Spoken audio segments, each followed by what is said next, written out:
కాసేపు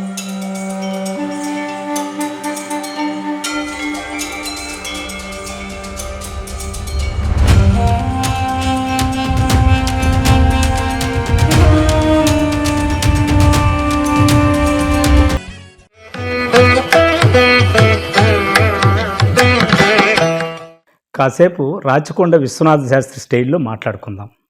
ముఖ్యంగా అపరిమిత పాండిత్యం కలిగిన వాళ్ళు, సృజనాత్మకమైనటువంటి శక్తి కలిగినటువంటి వాళ్ళు, సాహిత్యవేత్తలు, కవులు, కళాకారులు చాలామందిలో మనిషితనం ఉంటుంది అనుకుంటాం, కానీ చాలామందిలో ఉండదని కూడా అర్థమవుతుంటుంది. అటని వాళ్ళకి కించపరచాలని కాదు, కానీ సాహిత్యం కన్నా కూడా మనిషితనం ఉండడం అనేది చాలా ముఖ్యం.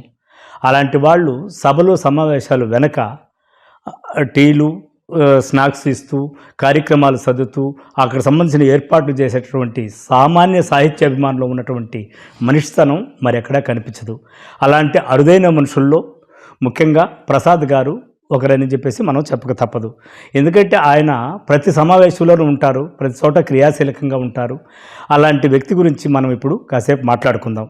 నమస్తే ప్రసాద్ గారు. నమస్తే. ప్రసాద్ అనే పేరుతో పాటు ఇంటి పేరు కాకుండా మీకు వాకా అనే పేరుతో మిమ్మల్ని పిలుస్తారు, అంటే వాకా ప్రసాద్ అని.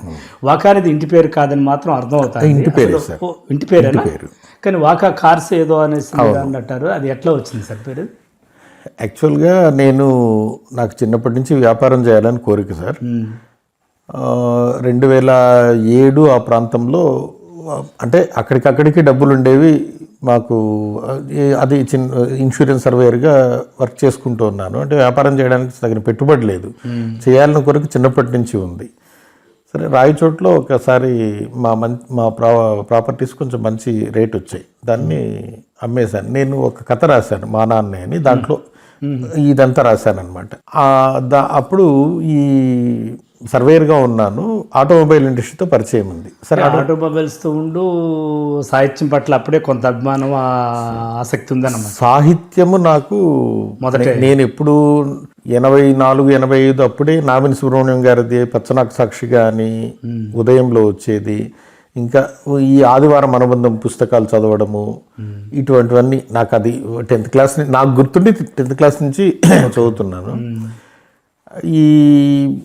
అట్లా ఒక వర్క్షాప్ స్టార్ట్ చేయాలనుకున్నాను. అప్పుడు కొంచెం డబ్బులు వచ్చాయి కాబట్టి ఆ స్టార్ట్ చేసేటప్పుడు పేరు పెడదాం అనుకున్నాం. పేరు పెట్టడం అంటే నాకు వ్యక్తి పేర్లు, నా పేరు, నా భార్య పేరు, అమ్మ పేరు, నాన్న పేరు ఇట్లా కాకుండా ఇంటి పేరు అనేది పెడితే మా తల్లిదండ్రి బాగా సంతోషిస్తారు, ప్రతి ఒక్కరికి బాగుంటుంది కదా. పైగా ఒక కంపెనీ లాగా మీ ఇంటి పేరు కూడా బాగా సెట్ అయిపోయింది. వాకా అనేది సహజంగా ఇంటి పేర్లాగా అనుకోం, ఒక కంపెనీ వాకా కార్స్ అట్లా నేమ్ లాగానే ఉంటుంది, ఆ విధంగా బాగా కలిసి వచ్చింది అని వాకా కార్స్ క్యాచీగా ఉండాలి అని పెట్టాను. చాలా మంది 8 అక్షరాలే వస్తాయి, అది మీకు పేరు పొలాలు సరిగా ఉండవు అంటే నేను అవన్నీ పెద్దగా పట్టించుకోను. పలకడానికి ప్రొనౌన్సియేషన్ ఈజీగా ఉండాలి, అదే కాకుండా ఇంటి పేరు ఉండాలి, అందరికీ సంతోషంగా ఉంటుంది కదా. మా ఇంట్లో ఎవరికైనా కూడా, మా అక్క చెల్లెళ్ళకు, అన్నదమ్ములకు కానీ అందరికీ, ముఖ్యంగా మా అమ్మా నాన్న వాకాను పెడితే సంతోషిస్తారని పెట్టాను. నిజంగా కూడా వాళ్ళు చాలా హ్యాపీగా ఫీల్ అయ్యారు. మీ నాన్నగారు మంచి ఉద్యోగస్తులని విన్నాం. అలాంటి ఉద్యోగస్తులుగా ఉండుకొని మీరు పెద్దగా చదువుకోలేదని కూడా తెలిసింది. అయినా చదువుకోకుండా కూడా పారిశ్రామికంగా ఆ వయసులోనే స్టార్ట్ చేయాలని ఎట్లా అనిపించింది మీకు? సార్, యాక్చువల్గా అయితే మా నాన్నగారికి మేము మొత్తం 6 మంది, 4 అక్కలు, ఒక అన్న, నేను, 2 అబ్బాయిలు, 4 ఆడబిడ్డలు. ఇద్దరిలో ఎవరో ఒకరినైనా బీటెక్ చేయించాలని ఆయన కోరిక. ఆయన సివిల్ ఇంజనీరింగ్ డిపార్ట్మెంట్లో పనిచేశారు, అకౌంట్స్ ఆఫీసర్గా రిటైర్డ్ అయ్యారు. సరే, మా అన్న కూడా ఐటీఐతో ఆపేశాడు, ఆయన చదువు సరిగా అవ్వలేదు, ఆయన ఏదో గవర్నమెంట్ జాబ్ వచ్చింది చేసుకుంటున్నారు. నాకు చదివే కెపాసిటీ ఉంది, పాలిటెక్నికల్ కంప్లీట్ చేశాను నేను. అది కంప్లీట్ అయినప్పుడు పాలిటెక్నిక్ కంప్లీట్ చేసిన వాళ్ళకి సెకండ్ ఇయర్లో బీటెక్ ఎంట్రీ ఉండేది, మహారాష్ట్రలో, కర్ణాటకలో. అప్పట్లో అంటే 89, 90 ఆ ప్రాంతంలో. అప్పుడు మా ఆర్థిక పరిస్థితి ఏమంటే 35,000 సంవత్సరానికి ఫీజు కట్టాలి. అంత కట్టే శక్తి మా నాన్నగారికి లేదు. అంటే ఆయన అప్పటికి మేనేజర్గా ఉన్నారు, ఆయన కూడా ఆర్థిక సమస్య, దీనికి 6 మంది పిల్లలు, వాళ్ళు అప్పులు లేకుండా ఆస్తులు పెద్దగా లేకుండా అట్లా జరిగిపోతూ ఉన్నది. కొంచెం డబ్బుకి ఇబ్బందిగా ఉండేది. బాగానే ఉన్నాం, కానీ ఇట్లా ఒకసారిగా 30,000 40,000 అట్లా పెట్టాలంటే అంత కెపాసిటీ లేదు. కాబట్టి మా నాన్న ఏదైనా అమ్మైనా చదివిస్తామన్నారు. అప్పటికి పెద్దగా ఆస్తులు కూడా లేవు మాకు. నేను అప్పట్లో ఎలా ఉండేదంటే, డిప్లొమా చదివి ఒక 2 సంవత్సరాల ఎక్స్పీరియన్స్ ఉన్నవాడికి ఎంత జీతం ఇస్తారో బీటెక్ అయిన ఫ్రెషర్కి అంత జీతం ఇచ్చేవాళ్ళు. సపోజ్ బీటెక్ అతనికి 10,000 అనుకోండి అప్పుడు జీతం, డిప్లొమా వాడికి 5-6,000 ఇచ్చేవాళ్ళు. ఒక 2 ఏళ్ళు ఎక్స్పీరియన్స్ వస్తే 10,000 వచ్చేది. నా తెలివికి నేను ఎట్లా ఆలోచించుకున్నానంటే, సో డిప్లొమా చేస్తే ఒక 2 ఏళ్ళు ఎక్స్పీరియన్స్ ఎక్కడైనా ఫ్యాక్టరీలో పనిచేస్తే ఎక్స్పీరియన్స్ వస్తుంది కదా. ఇప్పుడు 3 సంవత్సరాలకి 35,000 ప్లస్ హాస్టల్ ఫీజులు ఇవన్నీ ఎందుకు తల్లిదండ్రులకు భారం కావాలి అని అనుకున్నాను. అంటే అప్పుడు నాకు ఇట్లా ఫారిన్కి పోవాలి, అప్పుడు అమెరికా సంస్థలు కూడా లేదు, తక్కువ మంది పోయేవాళ్ళు. బట్ నాకు తల్లిదండ్రులు వదిలిపోవాలనే ఊహ కూడా లేదు చిన్నప్పటి నుంచి. సో అదే ఒక కారణం, బీటెక్ చేయాలి, అమెరికాకు పోవాలి, ఇటువంటివన్నీ నాకు లేవు. ఎందుకు బీటెక్ చదవకుండా డిప్లొమా చదివితే ఒక 2 ఏళ్ళు ఎక్కడైనా ఫ్యాక్టరీలో పనిచేస్తే బీటెక్ కూడా ఈక్వల్గా ఉంటాం కదా అని నేనే వద్దా మా నాన్నకి చేర్పించాలని చాలా కోరిక, నేను చేరలేదు. ఇప్పుడు నేను బీటెక్ చేయకపోవడం అనేది నా గొప్ప అదృష్టంగా భావిస్తున్నా. ఎట్లా? నేను అందరితో పాటు నా ఫ్రెండ్స్ అందరూ అమెరికాలో సెటిల్ అయిన వాళ్ళు ఉన్నారు, 80%. వాళ్ళతో పాటు నేను బీటెక్ చేస్తుంటే ఖచ్చితంగా అమెరికాకి వెళ్ళిపోయిండేవాడిని. అమెరికాకి వెళ్ళిపోతే ఇప్పుడు మా నాన్నగారికి 90 సంవత్సరాలు, మా అమ్మకి 85 సంవత్సరాలు. నేను పుట్టినప్పటి నుంచి వాళ్ళని వదిలి ఎప్పుడూ ఉండలేదు. బీటెక్ చేస్తే అప్పుడు బతుకు తెరువు కోసం ఖచ్చితంగా అమెరికాకి ఇట్లా వెళ్ళాల్సి ఉండేది. నాకు తల్లిదండ్రుల మీద ఎంత ప్రేమ ఉన్నా కూడా బంధాలు అనుబంధాలకు కూడా దూరం అయిపోయే పరిస్థితి. నేను అక్కడికి పోయి ఇరుక్కుంటే రాలేము, వీళ్ళని చూసుకోలేము, అక్కడ తృప్తిగా ఉండలేను. నేను డెఫినెట్గా ఎన్ని కోట్లు సంపాదించినా కూడా, అంటే మనస్తత్వం అలాంటిది కాబట్టి ఒకప్పుడు మా ఫ్రెండ్స్ అందరూ అమెరికాకు పోయింటారే, బీటెక్ చేసింటే బాగుండేది అంటే క్వాలిఫికేషన్ కోసం అనిపించేది. ఇప్పుడు ఈ వయసులో, ఇప్పుడు నాకు 55 సంవత్సరాలు. సరే సార్, ఇప్పుడు మీరు పారిశ్రామికంగా చిన్నప్పుడే ఒక బీజాలు వేసుకున్నారు అంటే బిజీ లైఫ్ని ఎన్నుకున్నట్టే లెక్క మీరు. అలాంటి పరిస్థితుల్లో కూడా సేవాగుణం అబ్బినట్టుగా మొట్టమొదటిసారిగా రక్తదానం అనేది ఎన్నో అపోహలు ఉండే కాలం ఇది. ముఖ్యంగా ఇప్పుడే కాదు, 20 ఏళ్ల ముందు ఇంకా భయపడేవాళ్ళు. 35 ఏళ్ళు 40 ఏళ్ళ నుంచి అసలు రక్తం ఇవ్వడం అంటేనే శరీరంలో లేనిపోని సమస్యలు వస్తాయని, ఆరోగ్యపరంగా సమస్యలు వస్తాయని అపోహలు మామూలుగా ఉండేటివి. అలాంటప్పుడే రక్తం ఇవ్వడం వల్ల మన ఆరోగ్యానికి మంచిది, సమాజానికి సేవ ఉండేనే ఆ ఆలోచన మీకు ఏ పరిస్థితిలో కలిగిందంటారు? 1987లో మా చిన్నక్క పెళ్లి జరిగిందండి కాళహస్తిలో. అప్పుడు నేను చిత్తూరులో చదువుతున్నాను ఇంటర్మీడియట్. గయా షరీఫ్ అని నా క్లోజ్ ఫ్రెండ్ ఉండేవాడు, చాలా క్లోజ్గా ఉండేవాళ్ళం మేము. ఆ అబ్బాయి పెళ్ళికి వచ్చాడు, చిత్తూరు నుంచి కాళహస్తికి వచ్చాడు. అప్పట్లో ఇప్పుడులాగా లాడ్జులు తీసడము, ఒక ఇంటికి ఇప్పుడు ఒక 4-5 రూములు తీసి ఇవ్వాలి. ఒక ఇంట్లో భార్యాభర్తకు సపరేటు, ఒకరికి అట్లా ఇప్పుడు పరిస్థితులు. అప్పట్లో ఏం లేదు, వచ్చి ఎవరో ఒకరింట్లో ఉండేది. మీరు నా ఫ్రెండ్ అనుకోండి, మీ ఇంట్లో ఒక 5 మంది ఫ్రెండ్స్ని తోసేస్తాను నేను. మా అక్క పెళ్ళికి వచ్చినారు, మీ ఇంట్లో పెట్టుకోని, మీ ఇంట్లో కిందనే చేపలు దీంట్లో వేసుకొని పండుకుంటారు మళ్ళీ పొద్దున. ఆ విధంగా నేను కూడా మా ఫ్రెండ్ వాళ్ళ ఇంట్లో, నేను ఈ అబ్బాయి అందరం పోయి ఒక ఫ్రెండ్ ఇంట్లో పడుకున్నాం. రాత్రి దగ్గాడు, కింద పడుకొని తగ్గితే పైన టాప్కి స్లాబ్కి పోయి బ్లడ్ పడింది. మాకు ఏం అర్థం కాలేదు. అప్పుడు అంబాసిడర్, మా పెళ్ళికి మా అక్క వాళ్ళకి అంబాసిడర్ కారు ఉండేది, దాంట్లో తీసుకెళ్ళిపోయాం. మేము అర్జెంటుగా తీసుకుపోవాలంటే రూయాకి తీసుకురమ్మన్నారు. ఇప్పుడు రూయా కొంచెం బాగుంది, కానీ అప్పుడు చాలా దుర్భరమైన పరిస్థితుల్లో ఉండేది. అక్కడికి అట్లా ఇట్లా తిరిగితే వాళ్ళు అవి టెస్టులు చేసి మీరు అర్జెంటుగా ఇతన్ని మెడ్రాస్కి కానీ వేలూరుకి కానీ తీసుకెళ్ళండి, క్యాన్సర్ లాగా ఉంది ఇది అని చెప్పారు. వాళ్ళ తల్లిదండ్రికి మేము చెప్పలేదు. అప్పుడు తిరుపతి నుంచి ఫోన్ చేసి ఇట్లా వేలూరుకి తీసుకొస్తున్నామని, వాళ్ళని కూడా అక్కడికి రమ్మని వేలూరు తీసుకెళ్ళాం. అప్పుడు అర్జెంటుగా బ్లడ్ ఎక్కించాలి అన్నారు. అంతవరకు నాకు మనిషి బాడీలో రక్తం ఉంటుందని తెలుసు, కానీ రక్తం తీస్తారు, ఇంకొకరికి ఎక్కిస్తారు, దానిలో ఇన్ని గ్రూపులు ఉంటాయి, నాకు వాటి గురించి అవగాహన కూడా లేదు. అర్జెంటుగా బ్లడ్ కావాలంటే నేను మా అన్న ఇద్దరం వెళ్ళాము, మా ఫ్రెండ్ని తీసుకొని ఇద్దరం బ్లడ్ ఇచ్చాం.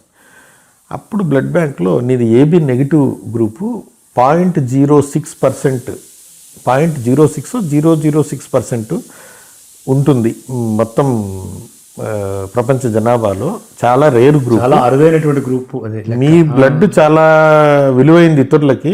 మీకు ఏదైనా యాక్సిడెంట్లో ఇటువంటివి జరిగితే మీకు దొరకాలంటే కూడా కష్టము.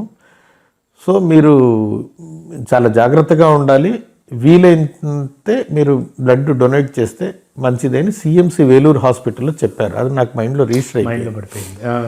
సరే, మళ్ళీ కొంచెం అప్పటికి రికవర్ అయ్యాడు మా ఫ్రెండ్. మళ్ళీ వచ్చాడు, మళ్ళీ ఒక 6 monthsకి మళ్ళీ అతను 4th స్టేజ్లో ఉన్నింది అప్పుడు, లుకేమియా, బ్లడ్ క్యాన్సర్ అతను. సరే, ఒక 1 year తర్వాత చనిపోయాడు. చాలా చాలా ఇష్టమైన మిత్రుడు. అప్పుడు అనుకున్నాను, సరే నా మిత్రుడి జ్ఞాపకార్థం ఈ బ్లడ్ అవసరమైన వాళ్ళకి ఇస్తూ ఉండాలి అని. అప్పట్లో ఇప్పుడున్నట్టు సెల్ ఫోన్లు కానీ ల్యాండ్ లైన్లు కానీ కూడా లేవు. ల్యాండ్ లైన్ కావాలంటే కూడా ఏదో ఒక 10 ఇంట్లకు 2 వీధులకు అవతల ఎవరింట్లోనే ఉంటే వాళ్ళని రిక్వెస్ట్ చేసుకొని ట్రంకాలు బుక్ చేసుకొని ఇట్లా పరిస్థితులు ఉండేవి. నేను ఎక్కడికి వెళ్ళినా ఆ ఊర్లో కొన్ని పెద్ద హాస్పిటల్, గవర్నమెంట్ హాస్పిటల్కి వెళ్ళడం, వాళ్ళకి నా పేరు ఇచ్చి ఈ విధంగా నాది రేర్ గ్రూపు, మీకు ఏమైనా బ్లడ్ కావాలంటే చెప్పండి అని నేను వాళ్ళకు సార్ ఆ విధంగా ఇస్తూ వచ్చారు కదా. ఇలా సందర్భంలో మీరు ఊహించినటువంటి విపత్కర పరిస్థితులు ఉండే వాళ్ళ గురించిన అనుభవం మీకు ఉంటుంది. అది రకరకాలుగా ఉంటాయి. అలాంటి ఇన్సిడెంట్ ఏదైనా ఇంకా ఇప్పుడు మీ ఫ్రెండ్కు లుకేమియా వచ్చినప్పుడు ఇచ్చినారన్నారు కదా, అదేవిధంగా ఇంకొక వ్యక్తులకు కానీ దాదాపు చాలాసార్లు మీరు ఇచ్చినారన్నారు, దాదాపు 100 సార్లు దాకా ఇచ్చారని కూడా చెప్పారు. ఇలాంటి పరిస్థితుల్లో ఊహించిన సంఘటన, లేకపోతే ఇది ఇచ్చిన దానివల్ల నాకు మానసికంగా ఇంత తృప్తి కలిగింది, నేను ఒక సేవ చేయగలిగినాను, ఒక మనిషిని కాపాడగలను అనే ఫీలింగ్ ఉన్నటువంటి అత్యద్భుతమైన అని అనకూడదు కానీ ఒక విషాదకరము లేకపోతే ఒక మంచి సంఘటన మీ దృష్టిలో ఏది ఉంది సార్ ఇంతమందిలో? అంటే నేను ప్రతిసారి కూడా వెళ్ళినప్పుడు ఒక 2-3 వెయిట్ చేస్తూ ఉంటారు. లోపల బ్లడ్ ఇస్తే మనకు జ్యూస్ ఇస్తారు అన్నమాట. అదొకటి తాగుతాం, ఎక్కువ కూడా తాగలేము. యాక్చువల్గా నేను మామూలుగా ఇంతవరకు ఎప్పుడు ఒక్కసారి నేను మోటార్ సైకిల్లో, ఈ మధ్యకాలంలో కారులోనే వెళ్తాను బ్లడ్ ఇవ్వాలంటే. ఒక 10-15 నిమిషాలు ఉన్న తర్వాత మళ్ళీ నిదానంగా వెళ్ళాను. ఇంకా అప్పటి నుంచి మోటార్ సైకిల్ వెళ్ళాలంటే ఎవరైనా తోడు తీసుకొని వెళ్ళేవాడిని. బ్లడ్ ఇచ్చేసి వచ్చేటప్పటికి వాళ్ళు బయట బత్తాయి పళ్ళు, జ్యూస్లు అన్నీ పెట్టుకొని ఒక దేవుణ్ణి చూసినట్టు, ప్రాణదాత కదా లెక్క, నిజం చెప్పాలంటే ప్రాణదాత అక్కడ, ఒక దేవుణ్ణి చూసినట్టు చూస్తారు. నేను లోపల వాళ్ళు ఇచ్చిన ఒక జ్యూస్తో నాకు అక్కడికి ఎక్కువైపోయింది, ఇంకా తాగలేను. వద్దంటే వాళ్ళు బాధపడతారు. ఆల్మోస్ట్ ఆల్ నేను తిరుపతి స్విమ్స్ హాస్పిటల్లోనే ఒక 60-70% ఆఫ్ ది బ్లడ్ ఈ 100 డొనేషన్లో ఇచ్చింటాను. తిరుపతికి వచ్చినప్పటి నుంచి సంవత్సరానికి 4 సార్లు ఇచ్చేవాడిని. అవి తీసుకోవడం, వాళ్ళని కూడా నాతో పాటు పిలుచుకోవడం, ఎవరో ఒక రోగుల అటెండర్లు ఉంటారు కదా వాళ్ళకు ఇవ్వడము. నేను ఆల్రెడీ తీసుకున్నాను, నేను ఇంక తీసుకోలేను, మీరేం లేదు, నేను సంతోషపడాలంటే పేషెంట్కి బాగా అయిన తర్వాత ఒకసారి ఫోన్ చేసి సరే ఈ విధంగా బాగుంది, థ్యాంక్ యూ అని చెప్పండి, సంతోషపడతాను. దానికి మించిన ఆనందం ఏముంటుంది. కానీ వాళ్ళు నన్ను చూస్తే చూపు అది ఆ తృప్తి అనుభవిస్తే కానీ తెలియదు. అదేవిధంగా ఇప్పుడు అపోహలు ఉండే వాళ్ళకి, యూత్కి కానీ రక్తదానం చేయడం వల్ల ఎలాంటి ప్రయోజనం ఉంది బాడీ పరంగా కూడా, ఇంకా సమాజానికి కూడా ఎలాంటి సందేశాన్ని ఇచ్చినట్టు మీ అనుభవంతో యూత్కి కానీ ఇప్పుడు ప్రజలకు కానీ రక్తదానం చేయడం చాలా అవసరం అనే దాన్ని మీ అభిప్రాయంలో ఏ విధంగా చెప్పగలరు వాళ్ళకి? ఇప్పుడు నేను అంటే పుస్తకాలు చదివిన దానికంటే నేను ప్రాక్టికల్గా నా అనుభవం ఏమంటే, నేను 17 సంవత్సరాల నుంచి ఇస్తున్నాను. కారణం మీకు ఆల్రెడీ చెప్పాను. అప్పటి నుంచి ఇప్పటి వరకు ఇప్పుడు 54 సంవత్సరాలు కంప్లీట్ అయ్యాయి నాకు. మా ఇంట్లో 6 మంది అని చెప్పాను, 4 అక్కలు, 1 అన్న, నేను. మా అమ్మ నాన్నకు షుగర్ ఉంది, బీపీ ఉంది. మా 6 మందిలో బిడ్డలు 6 మందిలో మిగతా 5 మందికి షుగరు బీపీ ఉన్నాయి. నాకొక్కడికే షుగరు బీపీ లేవు. అంటే ఇది శాస్త్రీయంగా నేను చెప్పను కానీ నాకు ఖచ్చితంగా మా నాన్నకు 51, మా నాన్నకు ప్రింట్, నేను ఆయన ఏ వయసులో ఎట్లున్నాడో అలాగే ఉంటాను నేను. ఆయనకు 51 ఇయర్స్లో వచ్చింది షుగరు, బీపీ. ఆయన కొంచెం మంచి అలవాట్లతో ఉన్న వ్యక్తి. ఆయనంత నిబద్ధతగా నేను లేకపోయినా నాకైతే ఇంతవరకు రాలేదు. నేనేమనుకుంటున్నానంటే ఖచ్చితంగా ఈ బ్లడ్ 3 నెలలకు ఒకసారి మనం ఇస్తున్నాం కాబట్టి దీనివల్ల నాకు బీపీ షుగరు రాలేదు. ఆరోగ్యపరంగా కూడా అది ప్లస్ కానీ మైనస్ అయితే కాదు.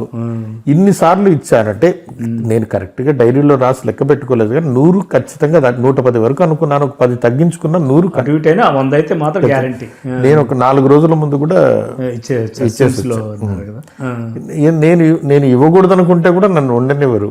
ఈ 3 నెలల గ్యాప్లోనే 30 ఫోన్ కాల్స్ వస్తాయి.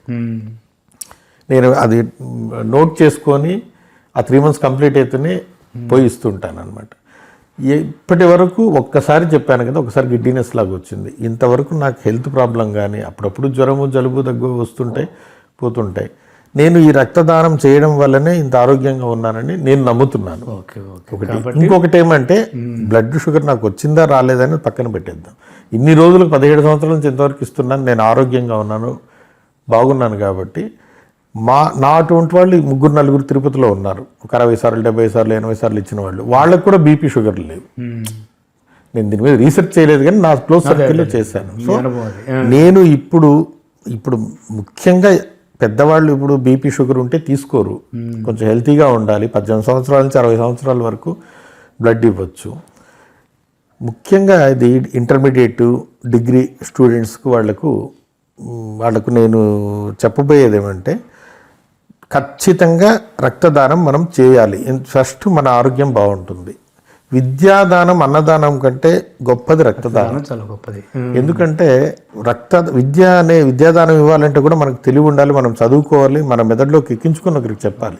అది అందరూ చేయలేని పని. రక్తదానం ఇవ్వాలంటే వాడు కూలివాడైనా ఇవ్వచ్చు, కోటీశ్వరుడైనా ఇవ్వచ్చు, చదువుకున్నవాడైనా ఇవ్వచ్చు, చదువు లేనివాడైనా ఇవ్వచ్చు. రక్తము కృత్రిమంగా ఇంతవరకు తయారు చేయాలని ట్రై చేస్తున్నారు కానీ ఇంతవరకు జరగలేదు. రక్తం అనేది కృత్రిమంగా మనము సృష్టించలేం కాబట్టి ఒక మనిషికి ఆపద వస్తే ఇంకొక మనిషి ఇస్తేనే అతను ప్రాణాలతో బయటపడతాడు. కాబట్టి చాలా అవసరం. మామూలుగా విద్యాదానం గొప్పదానం, అన్నదానం గొప్పదానం అంటారు. చదువు లేని వాళ్ళు కూడా ఎంతోమంది గొప్ప బతుకుతున్నారు. కానీ రక్తదానం అనేది అన్నిటికంటే గొప్పదని నాకు అనిపిస్తుంది. దానికున్న అపోహలంతా ఛేదించి ఇవ్వడం అనేది కూడా చాలా ఉత్తమమైనటువంటి. ఆ అపోహలు కూడా ఎందుకు వస్తాయంటే తల్లిదండ్రులు ఉంటారు, పిల్లలు ఇస్తామంటారు. పిల్లలంటే వాళ్ళకి ప్రేమ ఏమైతుందో అని ఇవ్వరు. అంటే స్వార్థం కాదు, ఇవ్వకూడదని కాదు, కానీ అవగాహన లోపం వల్ల చాలా మంది ఈ మధ్య బాగా పెరిగింది. నేను కూడా ఈ మధ్య ఏం చేస్తున్నానంటే సాకం నాగరాజు గారు, నామిని గారు వీళ్ళు ఇట్లా స్కూల్స్కి వెళ్ళి స్పీచెస్ ఇస్తుంటారు. వాళ్ళతో పాటు నేను తిరుగుతూ ఉంటాను. ఈ మధ్య నేను స్టార్ట్ చేశాను. విద్య గురించి వాటి గురించి చెప్పడానికి వాళ్ళు ఉన్నారు. సరే మనము ఒకటి చెప్దాము అని ఈ రక్తదానం గురించి చెప్తే చాలా బాగా రెస్పాండ్ అయ్యారు. ఒక 100 మందికి చెప్తే ఒక 10 మంది గుర్తు పెట్టుకొని చేసినా కూడా మన సమాజానికి చాలా గొప్ప విషయం కదా అది. ఇది అవసరం కూడా. రక్తదానం అవగాహన పెంపొందించడం ఈ ప్రపంచంలో ప్రతి ఒక్కరూ చేయాల్సిన పని. అది చేస్తుంది. మీరు సాధించారు. కానీ దీని అన్నిటికీ బేస్ నేనేమనుకుంటున్నానంటే సాహిత్యపరంగా కూడా, అంటే వృత్తి కాకుండా ప్రవృత్తి పరంగా కూడా మీలో ఒక రకమైనటువంటి మానవతా గుణము, ఇతరులకు సహాయం చేయాలనే గుణము సాహిత్యం వల్ల అబ్బిందని కూడా నేను అనుకుంటా ఉంటాను. అలాంటి సాహిత్యంగా మొట్టమొదటి మిమ్మల్ని ప్రభావితం చేసినటువంటి పుస్తకాలు కానీ అదేవిధంగా రచయితలు కానీ ఎవరై ఉంటారు? నేను మామూలుగా కథలు చదువుతాను సార్, నవలలు చదవను. పెద్దగా కాదు, దాదాపు చదవను. ఎందుకంటే అవన్నీ కల్పితాలు. కొన్ని నవలలు బాగుంటాయి, అంటే రియల్ ఇన్సిడెంట్స్. ఎందుకు ఇప్పుడు ఈ తరానికి మీరు ముఖ్యంగా ప్రవృత్తి సాహితీవేత్తగా కాకుండా ప్రవృత్తిగా సాహిత్యవేత్తగా ఎందుకు చెప్తున్నానంటే ఇప్పుడు చాలా మందికి చదివే గుణం పూర్తిగా పోయింది. అలాంటి చదివే గుణం రావాలంటే మానవీకరణగా ఉండాలంటే సాహిత్యం చాలా అవసరం. అలాంటి దానిలోకి మీరు ప్రవృత్తిగానే ప్రవేశించారు. అది యూత్కి చాలా అవసరం కాబట్టి ఆ దృష్టికోణంలో మీరు చెప్తే ఇప్పటి తరానికి ఉపయోగపడుతుందని మా ఉద్దేశం. ఓకే, ఇప్పుడు నేను రష్మి బన్సాల్ గారని స్టే హంగ్రీ స్టే ఫూలిష్ అని ఒక వారిలా కలగనండి వారిలా సాధించండి అని ఒక పుస్తకం చదివాను. అదేమంటే ఇండియన్ ఇన్స్టిట్యూట్ ఆఫ్ మేనేజ్మెంట్ అనేది మన ఇండియాలో ప్రతిష్టాత్మకమైన సంస్థలు. అది అహ్మదాబాద్ అనేది నెంబర్ 1 పొజిషన్. దాంట్లో MBA పట్టా పుచ్చుకున్న ఒక 20 మంది వాళ్లకు మంచి మంచి ప్యాకేజీలు వచ్చినా కూడా పోకుండా వాళ్ళు సొంతంగా తమ కాళ్ళ మీద తాము నిలబడి ఎన్నో కష్ట నష్టాలు కోర్చి ఒక 20 ఏళ్ల స్పాన్లో చాలా గొప్ప పొజిషన్కి చేరుకున్నారు. అటువంటి పారిశ్రామికవేత్తలు, సక్సెస్ అయిన పారిశ్రామికవేత్తలు జీవిత చరిత్రలు రచయితలవి కానీ రాజకీయ నాయకులవి కానీ ఇప్పుడు మన ఇటువంటివి జీవిత చరిత్రలు నేను ఎక్కువ చదువుతాను. దాంట్లో failure and success stories characters వాటిలో ఆ జీవిత చరిత్రలో ఎక్కడ స్వార్థపరత్వం నాకు కనపడలేదు. ప్రకాశం పంతులు గారు, ఆయన జీవిత చరిత్ర చదివితే కళ్ళల్లో నీళ్లు కారుతూనే ఉంటాయి. ఆయన ఎంతో గొప్ప లాయర్గా ఎదిగి ఎంతో సంపాదించి రాజకీయాలకు వచ్చి చివరి దశలో అతని కొడుకు మందులకు కూడా నాన్నకు డబ్బులకు అవస్థపడిన సందర్భాలు ఇటువంటివన్నీ ఉంటాయన్నమాట. అంటే వాళ్ళందరూ సమాజానికి వాళ్ళు స్వార్థం లేకుండా సమాజానికి కాబట్టి అటువంటి వాళ్ళు చదివినప్పుడు మనసు ఉప్పొంగుతుంది, మనం కూడా ఏదో చేయాలని. నాకు ఖచ్చితంగా ఈ సాహిత్యము జీవిత చరిత్రలు చదవడం వల్ల ఈ సేవాగుణము లోపల ఉన్న సేవాగుణం ఇంకా బాగా దీనివల్ల అభివృద్ధి చెందింది అనుకుంటాను. ఎవరైనా చెప్పులు లేకుండా చిన్న పిల్లలు పోతే నేను వచ్చి వాళ్ళను తీసుకొని పోయి వాళ్ళని అక్కడే ఉండమని ఆ సైజు చెప్పులు కొనుక్కొని వచ్చి వాళ్ళ చేతికి ఇవ్వడము, లేదంటే పెద్దవాళ్ళతో పోతుంటే ఒక 100 రూపాయలు వాళ్ళ చేతిలో పెట్టడము. ఖచ్చితంగా చెప్పులు ఉండాలి వాడికి. నా జేబులో 1000 రూపాయలు 2000 ఉండే ఇది కూడా కాదు, నా జేబులో మహా అంటే 100 ఉంటుంది. ఆ 100 తీసి అట్లే ఇచ్చేస్తాను అనమాట. అట్లా నా చేతనైనంత నా మనస్తృప్తి కోసం చేస్తూ ఉంటాను. ఈ సేవాగుణం అలవడడానికి కూడా సాహిత్యము ఖచ్చితంగా దోహదం చేసింది. లేకపోతే మనకు తెలియదు కదా సార్. ఇదే విధంగా ఈ ప్రవృత్తి క్రమంలో సాహిత్యం పట్ల అవగాహన కూడా పెరుగుతూ వచ్చింది. దీనికి ముఖ్యంగా ప్రముఖ రచయిత నాయన కృష్ణమూర్తి గారు మీ దగ్గర బంధువు. ఆయన ప్రభావం కానీ ఆయన సాహిత్యం కానీ మిమ్మల్ని ఎంతవరకు ఇన్స్పైర్ చేసింది సార్? ముఖ్యంగా నేను మా బావగారు అంటే నాకు చిన్నప్పటి నుంచి బాగా అభిమానం. ఎందుకంటే ఆయన ఒక విలక్షణమైన వ్యక్తి, మల్టీ టాస్కింగ్ పర్సనాలిటీ అంటాం కదా ఇప్పుడు మనం. రచయితగా కాకుండా కూడా ఆయన అన్ని రకాలుగా కూడా చాలా అద్భుతమైన వ్యక్తి అతను. 5 సంవత్సరాలు కృషి చేసి డిక్షనరీలు 3 రకాల డిక్షనరీలు చేశారు. అది అంటే దాంట్లో ఎంత డబ్బులు వస్తాయని కాదు, దాని మీద ఒక నిబద్ధతగా ఆయన ఒక టైం పెట్టుకొని రాయడం, దాని మీద ఖర్చు పెట్టడము, ఎవరినైనా ఆహ్వానిస్తే వాళ్ళకు ఆతిథ్యం ఇవ్వడము, ఇటువంటి అతను చాలా చాలా క్వాలిటీస్ ఉన్నాయి. ఆయన మా పెద్దక్క భర్త. నాకు బేసిక్గానే సాహిత్యం అంటే నేను మీకు చెప్పాను కదా, 10th ఇంటర్మీడియట్ నుంచి చదువుతున్నాను. అంటే నావిని సుబ్రహ్మణ్యం నాయుడు గారు తిరుపతిలో ఉన్నారు ఇప్పుడు. నాకు ఆయన చాలా చాలా ఆత్మీయుడు.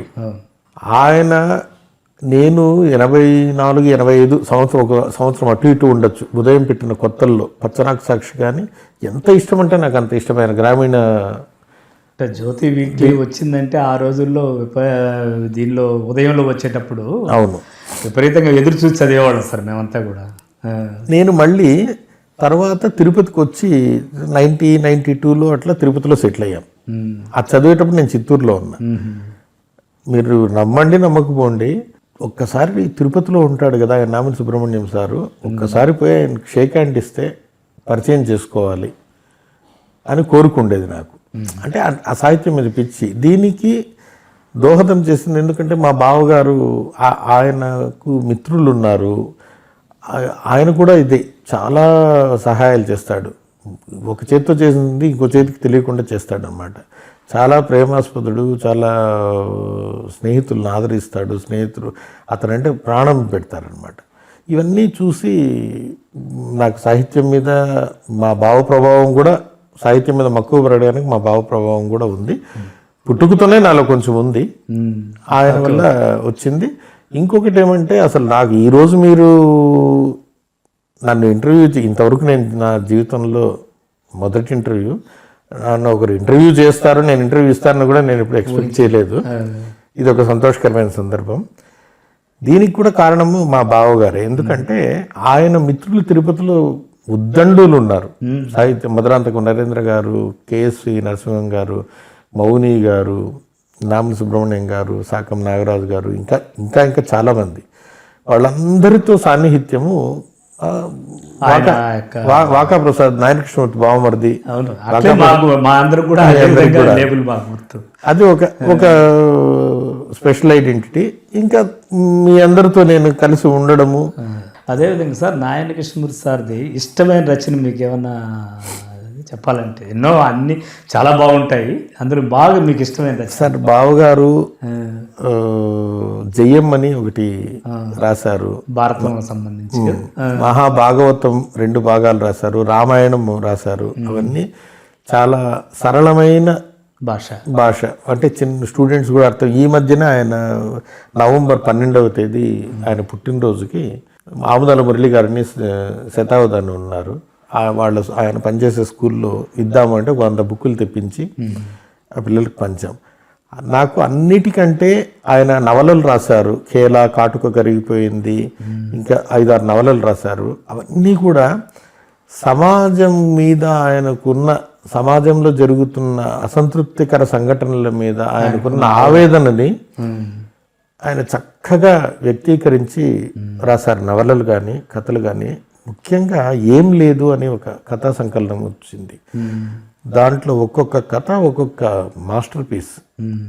అసలు అంటే ఆయన ఏది సొంతానికి, ప్రతి ఒక్కటి ఇప్పుడు ఈ పిల్లలు చెడిపోతుండే దాని గురించి, యువత పెడదవ పట్టడం గురించి, కుటుంబంలో విచ్ఛిన్నమైపోతున్న సంబంధాల గురించి, ఇంకా తెలుగు అంతరించిపోతోంది ఇప్పుడు మన ఇళ్లలో కూడా దాని గురించి, ఏదైనా కూడా సమాజం గురించి, సొసైటీలో తప్పుదోవ పట్టే వాటి గురించి ఆయన ఆవేదనతో రాశారు. చాలా చక్కగా కుటుంబ సంబంధాల గురించి చాలా అద్భుతమైన, అన్నిట్లోకి నాకు ఏం లేదు అనే కథా సంకలనం అన్నీ ఇష్టం. ఏమి లేదు దానిలో ఎంతో ఉంది అనిపించింది. ఏం లేదు అసలు ఆ పేరే అద్భుతంగా పెట్టా. అంతే కదా, ఏం లేదు. మీరు కూడా నేను ఏదో డల్గా ఉన్నాను అనుకోండి, ఏం ప్రసాద్ గారు అని మీరు అడిగితే కూడా ఏం లేదండి అంటే, నేను డల్గా ఉండేదానికి కారణం ఉంటుంది, కానీ ఏం లేదండి అంటే ఏం లేదు అంటే ఎంతో ఉంది. వ్యక్తిగతంగా ఆయనతో డైరెక్ట్గా ఏదైనా మీరు మర్చిపోలేని సంఘటన ఏమైనా ఉందా సార్? సార్ మీరు చెప్పినట్టు నేను చదువుకుంటున్నా, ఏదో కొంచెం వ్యాపారవేత్తగా ఉన్నాను, ఈ సాహిత్య పరిచయాలు ఇట్లా ఇవన్నీ జరుగుతూ ఉన్నాయి కదా. నాగరాజు సారు, నామినీ సార్ వాళ్ళు ఒక నవ్యాంధ్రాన్ని ఒక సంకలనం తీసుకొస్తున్నారు. అదేమంటే దాంట్లో ఒక 20 కథలు, 20 ఇంటర్వ్యూలు. దాంట్లో మా బావగారి ఇంటర్వ్యూ కూడా వచ్చింది, తిరుపతి ఎమ్మెల్యే భూమన కరుణాకర్ రెడ్డి గారి ఇంటర్వ్యూ వచ్చింది. దాంట్లో ఆ కథలు రాసేటప్పుడు నేను మామూలుగా ఫేస్బుక్లో ఏదైనా దేని మీద స్పందించి పోస్టులు పెడుతుంటాను. అది చూసి నామిని సుబ్రహ్మణ్యం గారు సామాన్యమైన మనిషి కాదు కదా, నాగరాజ్ సార్ కానీ అసలు నువ్వు చెప్పదలుచుకున్న విషయాన్ని తక్కువ దీనిలో వాక్యాల్లో చాలా అర్థవంతంగా రాస్తున్నావు. నాకు అవన్నీ తెలియదు సార్, నాకు తెలిసినట్టు రాస్తాను. అనుభవాన్ని మీరు కథారూపంలో చెప్పారు కానీ అది కథ సంగతి కూడా మళ్ళీ అర్థమైంది. ఇది చాలా మందికి రాదు. నువ్వు ఎందుకు రాయకూడదు, ఈ బుక్ వేస్తున్నాం కదా, ఏదైనా కథ రాయి దీంట్లో వేద్దామనంటే, సార్ పెద్ద పెద్దోళ్ళే వేస్తున్నారు, మీరు గమనుండండి సార్, నేను సిగ్గుపడి వాళ్ళిద్దరు బలవంతం పెట్టారు, నువ్వు రాయి ట్రై చెయ్యి అని. సార్ నేను ఊహించి కథలు రాయలేదు సార్, నా జీవితంలో జరిగిన ఎక్కడన్నా ఉండే వాళ్ళు వదలకుండా పిండే చాలా గొప్ప వ్యక్తి సార్, చాలా నిస్వార్థపరుడు. అసలు అటువంటి వ్యక్తులు మా నారాయణ కృష్ణమూర్తి గారు, బావగారు నిస్వార్థపరుడు సార్. చాలా ఆయన ఒక జోబిలో ఆయన పెన్షన్ను ఇంట్లో కూడా ఇస్తాడని నేను అనుకోను. పెన్షన్ అంతా బయట వాళ్ళకే పెడుతుంటే ఆ వాళ్ళు బలవంతం వెళ్తారు సార్. ఎక్కడ వ్యక్తి ఉంటే కూడా అక్కడికి వెళ్ళడం అనేది, మనం పోతే పలకరించేదే కష్టమైనప్పుడు ఆయనే వెళ్తానంటాడు. మేము వస్తామంటే కూడా వద్దు నేనే వస్తాను. ఇప్పుడు 73 ఏళ్ళ వయసు ఆయనకి. ఇప్పుడు కూడా ప్రసాద్ నేను ఇంటి దగ్గరికి వస్తాను, మనం ఎక్కడికైనా పోతారంటాడు. లేదు సార్ మీరు ఇంటి దగ్గర ఉండి నేనే కారు వేసుకొని వస్తానని వెళ్తాను. ఈ విధంగా వాళ్ళు బలవంతం చేస్తే నేను ఇంకా అప్పటికి ఒక 2 నెలలు అయిపోయింది, ఇంకొక వారమే టైము, ప్రింటింగ్కి వెళ్ళిపోతా ఉంది అని చెప్తే ఇంకప్పుడు సరే ట్రై చేద్దాము అని చెప్పి ఒకరోజు సగం కథ రాశాను. మళ్ళీ 4 రోజులు గ్యాప్ ఇచ్చాను. సగం అయింది, ఇంకా సగం ఇస్తానంటే మళ్ళీ నాగరాజ్ సార్ ఈరోజు కంప్లీట్ చేసేయాలి ప్రసాద్, నువ్వు ఎట్లా తిరిగి అంటే ఇంకో రోజు నైట్ ఇంకో సగం కంప్లీట్ చేసి ఇచ్చా. ఏమేస్తారులే ఇది అని. ఆశ్చర్యకరం ఏమంటే అది చూసి అది చదివి నామిని సారు బాగుంటే బాగుంటుంది, లేదంటే నిక్కచ్చిగా చెప్తారు. చెప్తాడు ఆయన. చాలా బాగా రాశారు సార్, అద్భుతంగా ఉంది. అసలు మీ జీవితంలో మేము నామిని గారు, నేను, నాగరాజ్ సార్ నా పని మీద మెడ్రాస్ పోయినప్పుడు వాళ్ళని పిలిస్తే వస్తారు. చాలా గొప్ప అనుభవాలు ఉన్నాయి అటువంటి వాళ్ళతో. అసలు నామిని గారిని ఒక షేక్ హ్యాండ్ తీసుకుంటే చాలా ఈ సందర్భంలో మేము కూడా చెప్పుకోవాలి సార్. నామిని సార్కి మేము ఒకసారి ఫస్ట్ షార్ట్ ఫిల్మ్ చేసాం, శేష్ కెరటం అని. దానికి స్క్రిప్ట్ రాసుకొని రంగనాయకమ్మ ద్వారా నాకు నామిని గారి పరిచయం. నేను హైదరాబాద్ పోతే మీకు తిరుపతిలో మంచి వ్యక్తి ఉన్నాడా ఆయన చెప్పి కలువు అని చెప్పేసి ఆమె చేస్తే పోయి కలిస్తే సార్ మా స్క్రిప్ట్ ఉంది సార్ చదవండి సార్. నాకు తెలియదు ఆయన ఇంత గొప్ప రచయిత అని కూడా ఆ వయసులో తెలియని పరిస్థితి అనమాట. చూపిస్తూ దానిలో ఆ స్క్రిప్ట్ రాసేటప్పుడు ఒక హీరోయిన్ పేరు ఫస్ట్ సీన్లో ఒక పేరు రాసినాము, 4వ సీన్లో ఒక పేరు రాసినాము. అంటే అయ్యా ఒక క్యారెక్టర్ అనుకున్నప్పుడు ఆ క్యారెక్టర్ మీద కూడా మీకు రికగ్నైజేషన్ లేదనేది దీన్ని బట్టి అర్థమవుతుంది. ఆ క్యారెక్టర్ మీద మీకు మైండ్లో ఉంటే ఫస్ట్ సీన్లో ఒక పేరు రాసి 4వ సీన్ ఇంకొక పేరు రాయరు. అంటే ఆ కథ మీద మీకు పట్టుదల కానీ ఆ కథ యొక్క నిర్మాణం మీద ఒక అవగాహన కానీ లేదు. ఇంకా మీరు చాలా చదవాలి, చాలా రాయాలి అని చెప్పేసి ఆయన 4వ సీన్లోకే పేరు మార్చేశాం. అంటే దాని మీద అంత పట్టుదల లేదు అనే సంగతి ఆయన చెప్తే కానీ అర్థం కాలేదు. అప్పుడు ఆయన మాట్లాడే తీరు చూస్తుంటే ఏది మన ఊర్లో వాడు మాట్లాడేట్టే ఉంది కదా అని అనుకున్నాం. కానీ ఆయన రచన మళ్ళీ చదివితే కానీ ఆయన గొప్పతనం మేము తెలియలేదు. అట్లా ఆయన గురించి మేము చెప్పుకోవాల్సిన అవసరం మాకు కూడా ఉంది సార్. నేను నాగరాజ్ సారు ఆయనకు 73 ఏళ్ళు, నాకు 55 ఏళ్ళు. అసలు వయసు తారతమ్యమే ఉండదు, ఇద్దరం మిత్రులాగా తిరుగుతూ ఉంటాం. మీరు ఎప్పుడు మేము ఫోన్ చేసినా కూడా నాగరాజ్ సార్తో ఉంటారు మీరు. అప్పుడు వీళ్ళిద్దరు ఆ కథ చదివి చాలా బాగా వచ్చింది అని చెప్పారు. నేను వేయకుండా ఉంటే వెళ్ళే అంటే చదివి బాగలేకపోతే వాళ్ళు నిజంగా బాగుందని చెప్తున్నారు. నామిని సార్ ఓకే అంటే అది ఓకే అనమాట. ఆయన ఒక స్థితికి చెప్పడు. వేసిన తర్వాత ఒకరోజు మామూలుగా మా బావగారు చౌడేపల్లి, ఇక్కడి నుంచి 100 కిలోమీటర్ల దూరంలో చౌడేపల్లి ఆ విలేజ్లో చిన్న ట్రెడిల్ మిషన్తో స్టార్ట్ చేసేవాళ్ళు. ఒక 700-800 మంది ఉద్యోగస్తులు పెట్టి ఒక 100 కోట్ల టర్నోవర్ బిజినెస్ చేసేంత బిజినెస్ డెవలప్ చేశారు. పెద్ద ఇల్లు వాళ్ళది, ఇంటి ముందర ఒక 15-20 కార్లు ఉంటాయి. ఒక విధంగా రవీంద్రనాథ్ ఠాగూర్ ఆ పద్ధతిలో ఉండేది. ఆయన చూస్తేనే నాకు నేనైతే ఎప్పుడు పోలేదు, కానీ పోతపోలు రెడ్డప్పని మదనపల్లి రైటర్ ఆయన. ఓకే, సార్తో కూడా ఎప్పుడు ఉండేవాడు అని చెప్పాడు. పోయినామంటే మనం గీతాంజలి రవీంద్రనాథ్ ఠాగూర్ యొక్క ఆశ్రమం లాగానే ఉంటుంది, కళానికేతన్ లాగానే అని చెప్తాం సార్. ఆయన ఫోన్ చేశారు ఒకరోజు. మామూలుగా ఏదైనా తిరుపతికి వస్తుంటేనే నేను ఈ టయానికి వస్తాను, మా బావ వస్తే మా బావతో పాటు నేను ఉంటాను, నాకు ఇష్టం. ఆయనతో పోతే 10 మంది రచయితలను కలవచ్చు. ఆయన ఉండే ఫ్రెండ్స్కి వస్తే ఒక 2 సెలెక్ట్ చేసుకుంటాడు, వాళ్ళతోనే మాట్లాడతాడు. సాయంత్ర కార్యక్రమాలు అవి ఉంటాయి. వాళ్ళ మాటలు వింటుంటే అదొక ఎడ్యుకేషన్. అంతేకాదు అట్లా దానికి ఏదైనా పని మీద చేశాడేమో అని నేను చెప్పండి బావా ఏం పని అని అడిగితే, పని ఏం లేదురా ఊరికే చేశాను, మాట్లాడాలనిపించింది, నీ కథ చదివానరా నవ్యాంధ్రలో, చాలా చాలా బాగుంది అన్నాడు. ఇంకా అసలు జీవితంలో ఒక గొప్ప, నాకు చాలా ఇష్టమైన వ్యక్తి. నేను మా బావగారిని పక్కన పెట్టేసినా కూడా వ్యక్తిగతంగా చాలా గౌరవించే వ్యక్తి. అంత నా దృష్టిలో అంత గొప్ప వ్యక్తి నన్ను బాగుంది అనడము అసలు గొప్ప అవార్డుగా ఫీల్ అయ్యాను.